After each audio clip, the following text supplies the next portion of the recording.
In earlier decades, visual effects often announced themselves. It was a thing you were supposed to notice. But now, almost every kind of film can rely on visual effects. Even though computer graphics are often described as a way to make impossible things visible, the most persuasive CGI usually adds proof that the impossible thing is being filmed. Perhaps digital images become most realistic when they borrow the flaws, limits, and accidents of physical filmmaking. Full disclosure, I am a monster, a creature of despair. Not that that should be a cause for concern. Take a look at this shot from Speed Racer. What about it seems weird? What feels especially strange is the focus. Almost everything from foreground to background is at focus at once. Normally, in a live action camera, some parts of the image would fall out of focus, but Speed Racer deliberately avoids that behavior to create a cartoon-like image. In early Toy Story, the digital camera always keeps both foreground and background very sharp, even though a realistic image is aimed. Here, both Buzz and Window are in focus. Toy Story 4, on the other hand, is much better at aiming real lenses. The film uses shallow focus on foreground and background. Here, the focus shifts from background to foreground to create a rack focus. The film uses bokeh, both spherical and anamorphic, just like our live-action cinematography would use different types of lenses.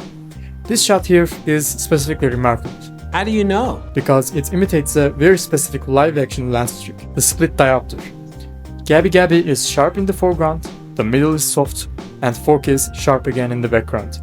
Instead of just looking real, CGI copies how real lenses work, including their imperfections. This can look unnatural in real life, but it's a familiar look in cinematography. Speed, marker, and action. Are you saying I'm stupid? No. Do I look stupid to you? Pixar was already using this idea in comedy. In earlier films, they added fake bloopers where characters forget lines or react to off-screen crew. This creates a unique opportunity where characters can interact with the imaginary camera around them. At one point, we can see a character jumping over a camera that does not actually exist. Characters can actually touch and engage with the camera. Live-action blockbusters use the same trick, but more strongly. Here, when Thor strikes and a shockwave happens, it realistically shakes the camera when it reaches, even though there is no camera physically in the environment. The same effect can be used to show the weight of a character, an impression of a handheld camera, or a character visibly reacting to a blood splatter on the screen.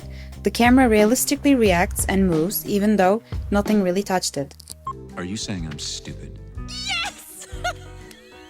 This is the 15th take. I cannot work like this. I will be in my trailer. I need a break. Okay, enough about lenses and cameras. What if your actors are imaginary as well? Pixar's fake bloopers already played with this idea. The characters forget lines, react to each other, joke around, and pull pranks as if they are actors on real set. It copies the limits of performances. A later example to actors is Lego movies.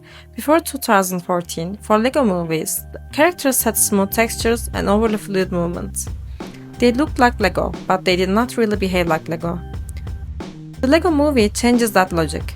Instead of using CGI to free Lego characters from their physical limits, it uses CGI to imitate those limits. The characters move with the stiffness of real minifigures. The animation is choppy, like stop motion, with no motion blur, making each pose feel photographed. The realism also comes from surface detail. The Lego pieces have stretches, cracks, mold lines, and small plastic imperfections. Even effects like smoke and water are built from Lego-like pieces. The result feels more real because the fake world accepts and follows the rules of the real world. That is the paradox of digital realism. Computers can create images without lenses, sets, or cameras. But cinema has trained us to trust marks of capture, wobble, reflections, focus, error. The most convincing CGI is not always the cleanest. It is the image that fakes the evidence of production and lets the virtual world feel filmed.